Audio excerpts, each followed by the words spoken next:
think it's a unique opportunity to hear from bottom up really all the different stakeholders and to take a balanced account of everyone and to make a diagnosis and look where can we improve, not only for the local benefit but also as part of a more global agenda. So feel I can, if I use all my stakeholders, I can really help to improve the situation locally and globally. The reason why there should be a manual to use on ecosystem services is to enable managers from different biosphere reserves to standardize. All of us, we should have a similar standard so that not everybody comes up with his own standard. It's going to be one of the tools in managing our MAB areas. I mean, when you have a tool, it means it will help you to plan, also to implement, also to do the monitoring of what you have been planning.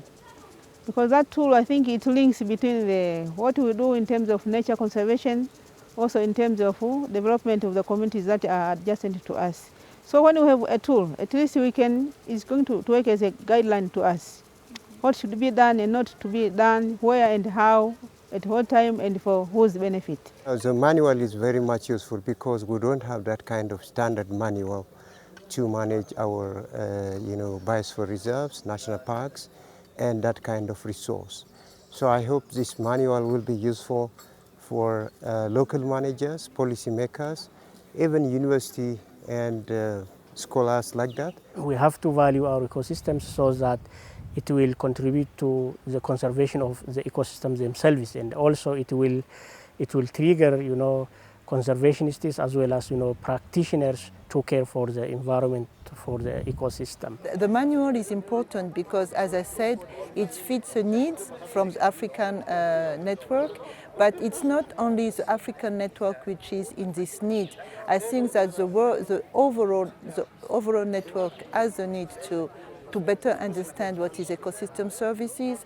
It gives that guide to follow, and then maybe a realization to emphasize the need for conservation rather than doing it the conservative way of let's conserve. There's no clear reason why people should really conserve. They will not really understand it better.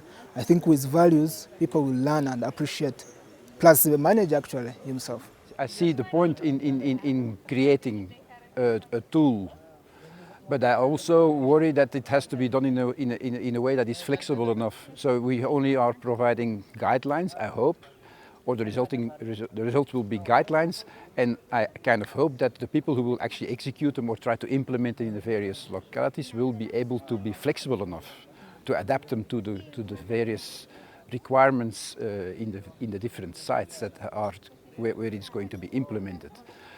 But I think it will require a lot of testing and a lot of trying out, and it would be certainly worthwhile to have projects that follow up on this.